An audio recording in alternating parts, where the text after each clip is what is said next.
Hello प्यारे बच्चों, कैसे हैं आप सब लोग। उम्मीद करता हूँ अच्छे होंगे और खूब मेहनत से अपनी तैयारी कर रहे होंगे। हम लोग पढ़ रहे थे कक्षा 10, जिसमें हमारा अध्याय चल रहा था 9 त्रिकोणमिति के कुछ अनुप्रयोग, जिसमें हम लोग इससे पहले के लेक्चर में हम लोग प्रश्न संख्या 7 और 8 करे थे। आज हम लोग उसके आगे के प्रश्न यानी कि 9 से हम लोग स्टार्ट करेंगे। तो अब देखते हैं प्रश्न संख्या 9 हमारा क्या है। हमारा जो प्रश्न है 9 वो ये है, कह रहा है एक मीनार के पाद बिंदु से एक भवन के शिखर का उन्नयन कोण 30 डिग्री है और भवन के पाद बिंदु से मीनार के शिखर का उन्नयन कोण 60 है। यदि मीनार 50 मीटर ऊंची हो तो भवन की ऊंचाई ज्ञात कीजिए। तो फिर आपको ये पता है कि त्रिकोणमिति के अनुप्रयोग में हमें एक समकोण त्रिभुज की आवश्यकता होगी। तो एक मीनार बनाएंगे। ये हमारे पास कोई है मीनार, कौन सा कलर, ये जैसे ये है हमारे पास एक मीनार, ठीक है। ये हमारे पास हो गई एक मीनार के पाद बिंदु से एक भवन के शिखर का उन्नयन कोण, यानी कि एक तरफ हमने बना लिया ये भवन, एक तरफ हो गई मीनार, एक तरफ हो गया भवन, ठीक है। तो मीनार के पाद बिंदु से, यानी कि मीनार का पाद बिंदु ये है, ठीक है। इसको थोड़ा और कलर से मैं लिख देता हूँ।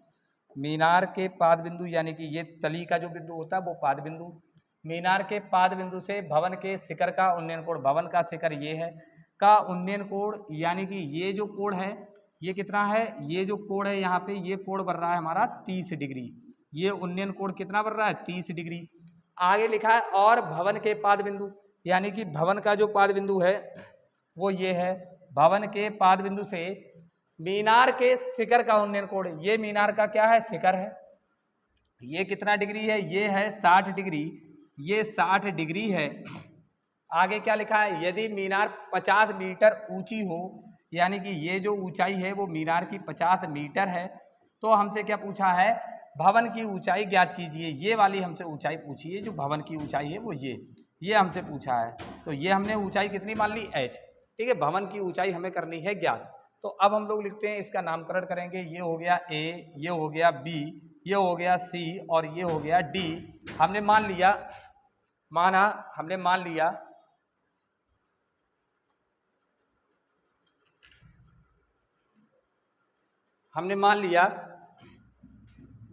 माना भवन की जो ऊंचाई है, माना जो भवन है, भवन की ऊंचाई वो हमारे पास कितनी है, भवन की जो ऊंचाई है, भवन की ऊंचाई हो गई CD, और CD बराबर कितने मीटर हो गई हमारे पास, h मीटर। ये हमारे पास हो गई भवन की ऊंचाई, ठीक है। और आपको क्या दे रखा है, आपको मीनार की ऊंचाई दे रखी है, यानी कि हमें जो दिया है वो मीनार की ऊंचाई इसमें दे रखी है। मीनार की जो ऊंचाई है वो हमारे पास कितनी दे रखी है, मीनार की ऊंचाई, इसका नाम है AB, और AB बराबर हमारे पास कितना दे रखा है, 50 मीटर, ठीक है। ये हमारे पास मीनार की ऊंचाई दे रखी है। अब हम मान लेते हैं क्या, कि मान लिया हमने मीनार का पाद बिंदु B है और भवन का शिखर बिंदु D है, तो मीनार के पाद बिंदु B से भवन के शिखर का जो है, भवन के शिखर बिंदु यानी कि D का जो उन्नयन कोण है वो कितना है, 30 है। ये हम मान लेते हैं। माना मीनार का जो पाद बिंदु है, मीनार का पाद बिंदु क्या हमने मान लिया, मीनार का पाद बिंदु जो है वो B है। B से भवन के शिखर बिंदु, भवन का शिखर बिंदु वो कितना है, D, शिखर बिंदु यानी कि D का उन्नयन कोण वो कितना दे रखा है, बराबर 30 डिग्री, ठीक है। ये वाला कोण हमें दे रखा है 30 डिग्री। फिर इसी प्रकार हमने ये लिखना है, माना भवन के पाद बिंदु C से मीनार के शिखर बिंदु A का उन्नयन कोण कितना दे रखा है, 60। तो ये भी हमने मान लिया। माना भवन के पाद बिंदु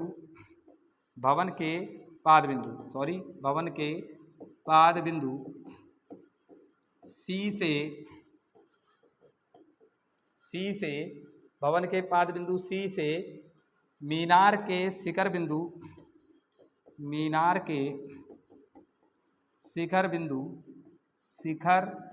बिंदु ए का उन्नयन कोण, ए का उन्नयन कोण जो है, उन्नयन कोण वो कितना दे रखा है, ए का उन्नयन कोण बराबर ये दे रखा है हमारे पास 60 डिग्री। ठीक है, ये हमारे पास अभी चित्र की केवल जो भी हमारे पास सूचना थी चित्र की वो हमने उतार दी। क्या हो गया, ये केवल और केवल हमने अभी चित्र की जो है जो भी जानकारी थी वो हमने यहाँ पे नोट कर दी। ठीक है, अब इसके आगे बढ़ेंगे, तो इसके आगे हमारे पास क्या है, अब इसके आगे बढ़ते हैं। इसके आगे हमारे पास क्या है,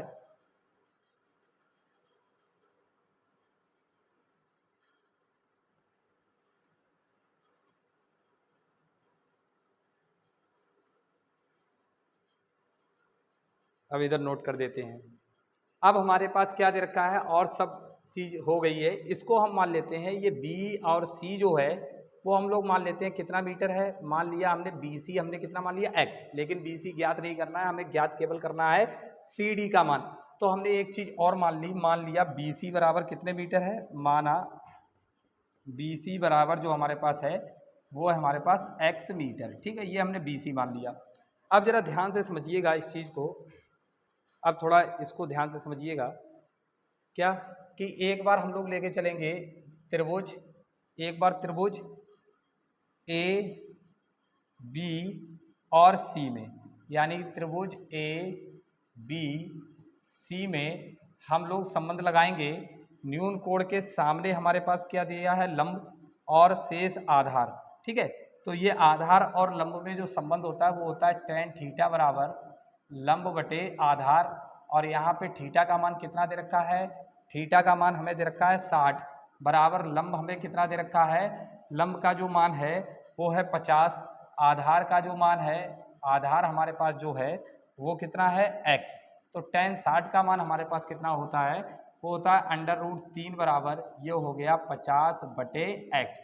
ठीक है, अब यहाँ से अगर मान निकालें तो x की गुणा इधर हो जाएगी, ये हो जाएगा √3x बराबर हो गया 50। अगर यहाँ से x का मान निकालें ये हो गया 50 बटे √3, 50 बटे √3, ये हो गया हमारे पास समीकरण नंबर 1। लेकिन हमें x का मान नहीं चाहिए, हमें केवल और केवल मान चाहिए h का। तो उसके लिए अब इस त्रिभुज को लेना पड़ेगा, त्रिभुज बी सी और डी में। तो अब देखते हैं त्रिभुज बी सी डी क्या है।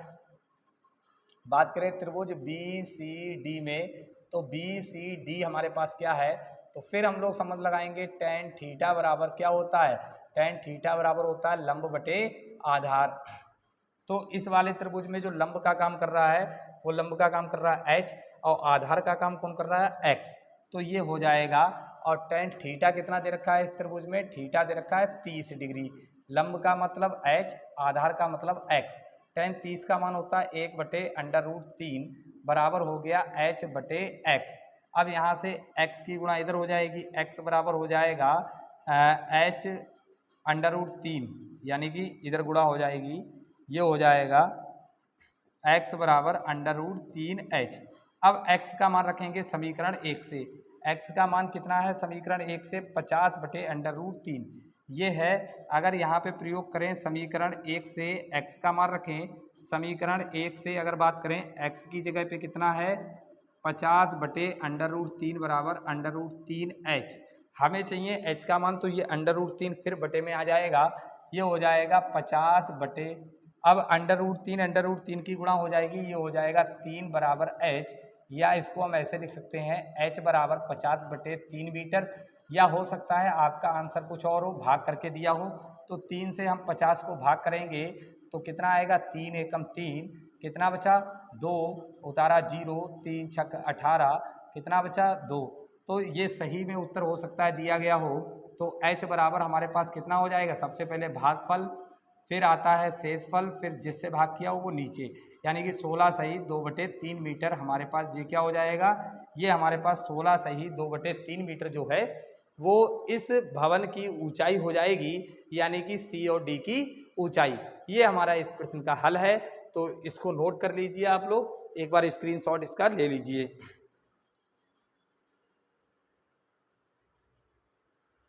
अब बढ़ते हैं इसके आगे, तो इसके क्या आगे क्या है, जैसे ये हमारा हो गया क्वेश्चन कंप्लीट। अब इसके आगे कौन सा क्वेश्चन है, क्वेश्चन नंबर 10। तो हमारा क्वेश्चन नंबर 10 वो ये है। ये भी सवाल थोड़ा अच्छा है। अब समझते हैं इस सवाल को। इसमें क्या लिखा है, एक 80 मीटर चौड़ी नहर के दोनों ओर आमने सामने समान लंबाई वाले दो खंभे लगे हुए हैं। एक 80 मीटर चौड़ी सड़क के दोनों ओर आमने सामने समान लंबाई वाले दो खंभे लगे हुए हैं। यानी कि एक हमारे पास कोई सड़क है और इस सड़क की जो चौड़ाई है वो कितनी है, 80 मीटर। यानी कि ये जो सड़क है ये हमारे पास 80 मीटर चौड़ी एक सड़क है।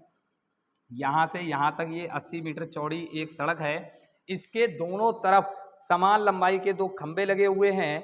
अर्थात इसका मतलब ये है कि यहाँ पे एक खंभा लगा हुआ है और इधर भी एक खंभा लगा हुआ है और इनकी लंबाइयाँ आपस में कैसी हैं, इनकी लंबाइयाँ आपस में दे रखी हैं समान। ठीक है, समान लंबाई के दो खंभे लगे हुए हैं, 80 मीटर सड़क चौड़ी है, उसके दोनों तरफ समान लंबाई के खंभे हैं। एक खंभे को हमने नाम दे दिया ए और बी, दूसरे खंभे को नाम हमने दे दिया सी और डी। फिर आगे क्या है, इन दोनों खंभों के बीच सड़क के एक बिंदु से खंभे के शिखर का उन्नयन कोण 60 है और 30 है। यानी कि इन दोनों खंभों के बीच सड़क के एक बिंदु से खंभे के शिखर का उन्नयन कोण 60 और 20 है। यानी कि इसका मतलब ये है कि एक जो बिंदु है वो सड़क में होगा कहीं ना कहीं, लेकिन एक तरफ एक खंभे से पास में होगा, एक खंभे से दूर, क्योंकि यहाँ पे जो कोण है वो क्रमशः 60 और 30 है। अगर कोई भी चीज़, अगर कोई बिंदु करीब में है किसी भी खंभे के तो वहाँ कोण ज़्यादा बनेगा और जिस खंभे से दूर है वहाँ पे कोण कम बनेगा। यानी कि अगर आपने मान लिया ये यहाँ पे है बिंदु, तो ये जो कोण होगा ये इस खंभे ए बी का जो कोण बनेगा इस बिंदु से वो होगा 60, क्योंकि ये पास में है। और पास से अगर कोई वस्तु देखी जाए तो हमें अपनी नज़रों को ज़्यादा उठाना पड़ेगा, यानी कि कोण ज़्यादा बनेगा। और जब उसी बिंदु से किसी दूर वस्तु को देखते हो तो सिर को कम उठाना पड़ता है थोड़ा, तो यानी कि उन्नयन कोण बनेगा हमारा कम। तो सी डी वाले के लिए कितना बनेगा, 30 डिग्री। आगे इसमें हमसे क्या पूछा है, ये क्वेश्चन पूरा नहीं है, आगे आपसे इस क्वेश्चन में पूछा है, ये पूछा होगा कि खंभों की, आपसे ये क्वेश्चन पूरा लिखा होगा, खंभों की लंबाइयाँ ज्ञात कीजिए। खंभों की लंबाइयाँ तथा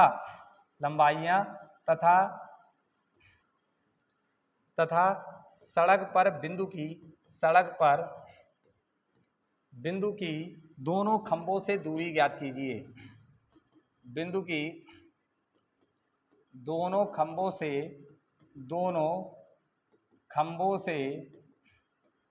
दूरी ज्ञात कीजिए। ठीक है, ये पूरा क्वेश्चन हमारा अब हुआ। ये क्वेश्चन थोड़ा सही कर लीजिएगा, हो सकता है बुक में थोड़ा लैंग्वेज कुछ और हो, लेकिन है सब यही कि दोनों खंभों की हमें लंबाइयाँ ज्ञात करनी है और इस बिंदु की हमें दोनों खंभों से स्थितियाँ बतानी है कि किस बिंदु से कितनी दूर पर हमारा जो है वो खंभा है, यानी कि बिंदु से खंभे की दूरियां कितनी कितनी है। तो हमने मान लिया सड़क पर जो बिंदु है इसका नाम हमने P मान लिया, और इसकी अगर पहले खंभे से हमने मान ली दूरी कितनी है x, तो दूसरे से कितनी हो जाएगी, पूरी सड़क 80 मीटर चौड़ी है, अगर ये x दूरी पे है इधर से, तो इधर से ये जो बिंदु बचेगा ये हो जाएगा 80 माइनस x मीटर की दूरी पर। इधर से ये बिंदु कितनी मीटर की दूरी पर बचेगा, 80 माइनस x मीटर की दूरी पर। और हमने मान लिया अगर खंभों की लंबाइयाँ समान है तो दोनों जो है समान लंबाई के हैं, इसकी अगर h है तो इसकी भी लंबाई क्या होगी, h। ठीक है, तो अब देखते हैं इसके हल पे अगर बात करें तो इसका हल समझते हैं। तो अब हल देखेंगे, हल समझते हैं। माना दोनों खंभों की लंबाइयाँ, दोनों नहीं क्योंकि समान लंबाई के हैं, एक ही लिख देते हैं। माना खंभों की लंबाइयाँ बराबर, ये हमारे पास दोनों खंभे हैं, वो कौन कौन से हैं खंभे, एक ए बी है और बराबर सी डी, और दोनों को हमने कितना लिख लिया, h मीटर। ठीक है, और क्या दिया था, सड़क की जो चौड़ाई थी, सड़क की जो चौड़ाई है, सड़क की चौड़ाई वो हमें BC है, कितनी थी 80 मीटर। ठीक है, फिर हमने मान लिया, माना पहले खम्बे AB से सड़क पर बिंदु P से दूरी जो है, बिंदु P से जो दूरी है वो कितनी है x मीटर। तो दूसरे खम्बे CD से सड़क पर बिंदु P से दूरी कितनी हो जाएगी 80 माइनस x मीटर। ठीक है, अगर पहले खंबे से जो दूरी है वो x मीटर है तो दूसरे खंबे से कितनी हो जाएगी 80 माइनस x मीटर। और पहले खंबे से बिंदु P का उन्नयन कोण कितना दे रखा है 60 डिग्री। और हमें जो दिया है क्या कि पहले खंबे का नाम है AB से बिंदु P का जो उन्नयन कोण है, बिंदु P का उन्नयन कोण जो दिया है, उन्नयन कोण वो कितना दिया है वो है 60 डिग्री। तो दूसरे खंबे कौन सा खंबा है CD से बिंदु P का जो उन्नयन कोण है वो कितना दिया है 30 डिग्री। अब हमें क्या निकालना है, ये बिंदु P की स्थिति पहले खंबे से कितनी दूरी पर है, दूसरे खंबे से कितनी दूरी पर है, और दोनों खंबे जो समान लंबाई के हैं उनकी ऊंचाई हमें निकालनी है। तो इसके लिए देखिए बारी बारी से एक बार त्रिभुज लेते हैं। पहले हमने त्रिभुज ले लिया, इस त्रिभुज का नाम दिया ABP में, यानी कि त्रिभुज AB और P में अगर इसकी बात करें तो हमारे पास संबंध आएगा tan थीटा बराबर क्या होता है, ये होता है लंब बटे आधार। tan थीटा बराबर हमारे पास होता है लंब बटे आधार। लंब कितना है, पहले थीटा का मान इस त्रिभुज के लिए ये आ जाएगा 60 डिग्री, और लंब हमारे पास कितना हो गया h, और आधार हमारे पास कितना हो गया x। 60 का मान होता है √3 बराबर h बटे x। अब अगर x की गुणा इधर करोगे ये हो जाएगा √3x बराबर हो गया h। इसको हमने डाल दिया समीकरण नंबर 1। अब हम दूसरे त्रिभुज में लेंगे, दूसरा त्रिभुज हमारे पास हो गया यानी कि त्रिभुज PCD में या DCP में। ठीक है, अब दूसरा त्रिभुज लेंगे, त्रिभुज DCP में अगर बात करें तो अब फिर लगाएंगे tan थीटा। तो थीटा का काम यहाँ पे कौन कर रहा है 30 बराबर लंब हमारे पास कितना है h, और बटे आधार कितना है 80 माइनस x। अब हमें पता होना चाहिए tan 30 का मान कितना है। अब हमें पता होना चाहिए tan 30 का मान हमारे पास जो है वो कितना है। तो tan 30 का जो मान होता है 1 बटे √3 बराबर, और ये हमारे पास क्या हो जाएगा 1 बटे √3 बराबर h बटे 80 माइनस x। अब इसकी इधर गुणा करेंगे तो ये हो गया 80 माइनस x बराबर √3h। ठीक है, अब h का मान हम लोग यहाँ से देखें समीकरण 1 से किसके बराबर है, h का मान समीकरण 1 से √3x के बराबर है। तो यहाँ पे समीकरण 1 का हम करेंगे प्रयोग, यानी कि समीकरण 1 से अगर बात करें तो अब हमारे पास आएगा 80 माइनस x बराबर √3, और h का मान हमारे पास है √3x। फिर हमारे पास आ जाएगा 80 माइनस x बराबर √3 का मतलब हो गया 3x, x उधर जाएगा ये हो जाएगा प्लस, तो 80 बराबर हो गया 3x प्लस x। 80 बराबर हो गया हमारे पास 4x, 4 से काटेंगे ये हो गया 4 दूनी 8, x बराबर हमारे पास कितना मीटर आ गया 20 मीटर। इसका मतलब ये है कि पहले बिंदु से हमारी दूरी निकल आएगी, दूसरे बिंदु से भी दूरी निकल आएगी अगर x का मान हमारे पास आ गया। अब x का अगर मान आ गया तो समीकरण 1 से पहुंचेंगे, तो समीकरण 1 से हमारे पास क्या है h बराबर है, ये है हमारे पास √3x। अब x का मान हमारे पास अगर 20 है तो ये हो जाएगा 20 √3। ठीक है, तो इसका मतलब अतः जो खंभों की लंबाइयाँ है, क्या खंभों की लंबाइयाँ, खंभे कौन कौन से थे, एक हमारा था AB और एक हमारा था CD। दोनों की लंबाई हमने h मानी थी, तो h का मतलब कितना आ गया 20√3 मीटर। ठीक है, फिर आप लोगों ने ये देखा है क्या कि पहले खंबे से बिंदु P की जो दूरी थी वो थी x, तो पहले खंबे से बिंदु P की दूरी, पहले खंबे AB से पहले खंबे AB से बिंदु P की जो दूरी है, बिंदु P की जो दूरी है, बिंदु P की दूरी x का मतलब कितना आया, x का मतलब है 20 मीटर। तो दूसरे खंबे CD से, यानी कि दूसरे खंबे CD से बिंदु P की जो दूरी है वो कितनी हो जाएगी 80 - x, यानी कि 80 - 20 बराबर कितना हो जाएगा 60 मीटर।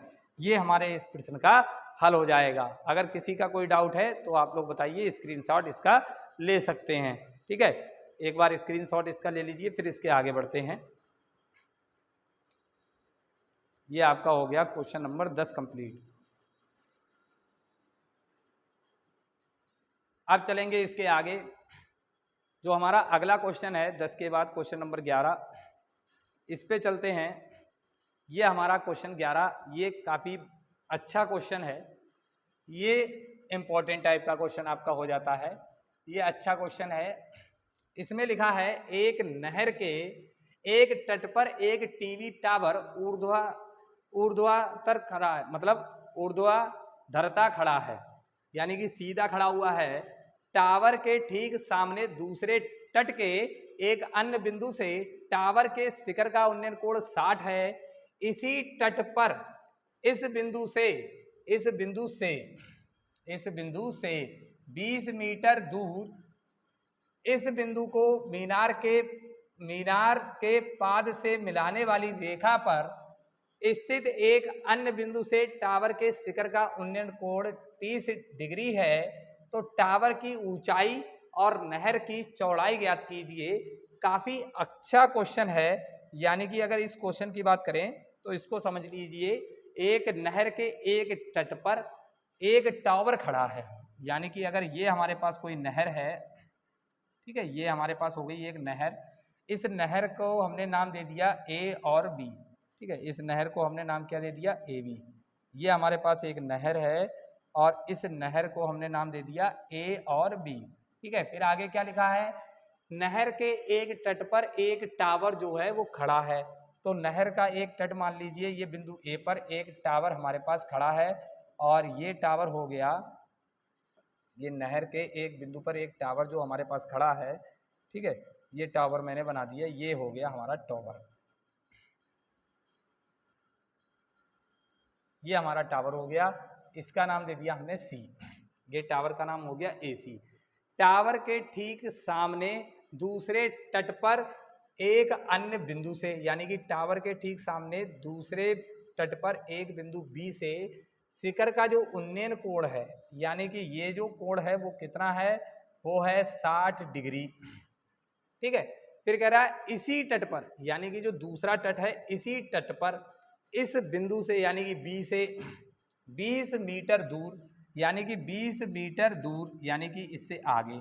ठीक है, यानी कि इस बिंदु B से 20 मीटर दूर, फिर 20 मीटर दूर क्या है, मीनार के पाद से मिलाने वाली रेखा, यानी कि मीनार का जो पाद है मतलब वो टावर होगा, टावर के पाद से मिलाने वाली रेखा। ये थोड़ी टाइपिंग में अभी थोड़ी दिक्कत है, क्योंकि टाइपिंग में थोड़ा हो सकता है वर्ड मिस्टेक हो जाता है, लेकिन कोई बात नहीं, अब आगे सुधार हो जाएगा।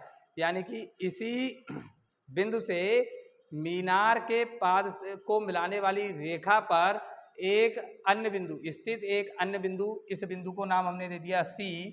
बिंदु से टावर के जो शिखर का उन्नयन कोण है, यानी कि यहाँ से जो उन्नयन कोण बढ़ रहा है, ये उन्नयन कोण कितना है, ये उन्नयन कोण है हमारा 30 डिग्री। तो नहर की चौड़ाई और टावर की ऊंचाई हमें ज्ञात करनी है। हमने मान लिया जो टावर है, टावर AC है, इसकी ऊंचाई कितने मीटर है, H मीटर, और जो नहर है AB, इसकी चौड़ाई हमने कितनी मान ली, X मीटर। ठीक है, ये हमें निकालना है H का मान और X का मान। बेहद आसान प्रश्न है, इस प्रश्न की अगर बात करें तो इसमें क्या क्या दे रखा है नोट करते हैं। यानी कि क्या है जो हमें दिया है वो हम नोट करेंगे, फिर हम लोग मानेंगे। इसमें क्या दिया है, पहली चीज जो दिया है वो केवल BC बराबर दे रखा है 20 मीटर, यानी कि BC बराबर हमें दे रखा है केवल और केवल 20 मीटर। ठीक है, चित्र से। अब हमने क्या किया, हमने मान लिया, माना जो टावर है, टावर की जो ऊंचाई है, टावर की ऊंचाई, और टावर की जो ऊंचाई है इसका नाम हमने कितना रख दिया, AC। AC बराबर हमने कितना मान रखा है, H मीटर। और जो नहर है वो नहर की जो चौड़ाई है, नहर की चौड़ाई, और इसको हमने क्या नाम दिया, नहर की चौड़ाई को, इसको हमने नाम दिया AB, वो है X मीटर। फिर क्या है, टावर के शिखर बिंदु C से नहर के जो दूसरे तट यानी कि B से, बिंदु B से जो उन्नयन कोण है वो कितना है, 60 डिग्री। यानी कि टावर के शिखर बिंदु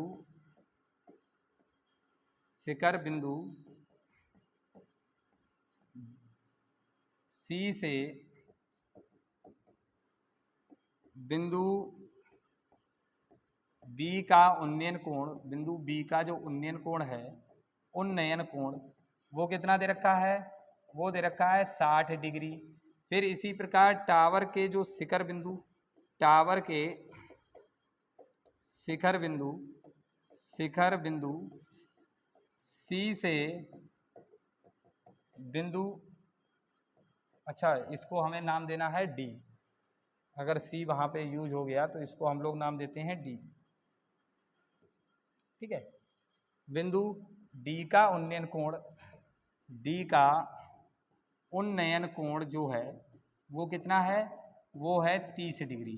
ठीक है, वो कितना है, 30 डिग्री। अब हमारे पास दो त्रिभुज हैं क्रमशः, दोनों में हम बारी बारी से लेके चलेंगे, x और h का मान निकालेंगे, वही आपका आंसर हो जाएगा।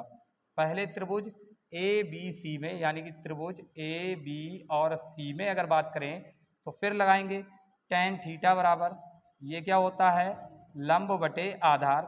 थीटा का काम कौन कर रहा है, 60, तो tan 60 डिग्री बराबर लंब कितना हो जाएगा, h, और आधार कितना हो जाएगा, x। tan 60 का मान हमारे पास होता है √3 बराबर h बटे x, x की गुणा करेंगे √3x बराबर h। ये हो गया समीकरण नंबर 1। फिर त्रिभुज लेंगे, इसको समझ लीजिएगा। फिर त्रिभुज लेंगे, अब ये वाला त्रिभुज BAC और D में, यानी त्रिभुज ACD में अगर बात करें, फिर लगाएंगे tan थीटा बराबर लंब बटे आधार। लेकिन थीटा का काम अब की कौन कर रहा है, 30, लंब हमारे पास कितना है, h, और आधार हमारे पास अब कितना हो जाएगा, आधार हो जाएगा यहाँ से लेके यहाँ तक, जिसमें x आ रहा है और 20, ये हो जाएगा x + 20, ये हमारे पास हो जाएगा x + 20। ठीक है, tan 30 का मान 1/√3 बराबर h बटे x + 20। तो अब इसकी इधर गुणा करेंगे, ये हो जाएगा x + 20 बराबर √3h। ठीक है, √3h। अब h का मान समीकरण 1 से देखते हैं।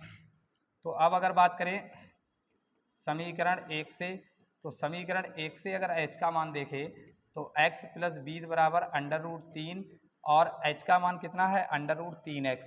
ये हो जाएगा x + 20 बराबर √3 का मतलब 3x, x वाले एक तरफ करेंगे, 20 बराबर कितना आ जाएगा, 3x - x। ये 20 बराबर आ गया 2x, अगर x का मान निकालें तो ये आ गया 10, x बराबर कितना आ गया, 10 मीटर। यानी कि अगर बात करें तो ये 10 मीटर जो है वो क्या है हमारी, यही 10 मीटर हमारे पास नहर की क्या हो गई, चौड़ाई AB। अब x का मान आ गया। अब समीकरण 1 पे पहुंचेंगे, तो समीकरण 1 से अगर बात करें, तो समीकरण 1 से अगर बात करें तो h बराबर कितना है, √3x, x का मान रखेंगे 10, तो h बराबर आ गया 10 √3 मीटर। यानी कि जो आपके टावर की जो चौड़ा मतलब ऊंचाई है, सॉरी जो टावर की ऊंचाई है वो आपकी कितनी हो जाएगी, 10 √3 मीटर, और जो नहर की चौड़ाई है वो कितनी हो जाएगी, x मतलब 10 मीटर। ठीक है, तो इसी के साथ हमारा जो है क्वेश्चन नंबर 11 हो जाता है कंप्लीट। अब अगर किसी का कोई डाउट है तो आप लोग कमेंट करिए, और वीडियो अच्छी लगी हो तो आप लोग दोस्तों के साथ शेयर कर दीजिए। ठीक है, और फिर इसके आगे हम लोग अगले लेक्चर में देखेंगे, क्योंकि समय का अभाव है, इसलिए मैं इस समय लेक्चर आपका जो है ज़्यादा बड़ा नहीं ले पा रहा हूँ। कोई बात नहीं, जैसे जैसे एग्ज़ाम करीब आएगा आपको सभी लेक्चर प्रोवाइड करा दिए जाएंगे, आपका पूरा सिलेबस एनसीईआरटी का आपको मिल जाएगा। ठीक है, स्क्रीनशॉट ले लीजिए। अब मिलते हैं अगले लेक्चर में, तब तक के लिए जय हिंद। खूब पढ़ते रहिए, खूब बढ़ते रहिए।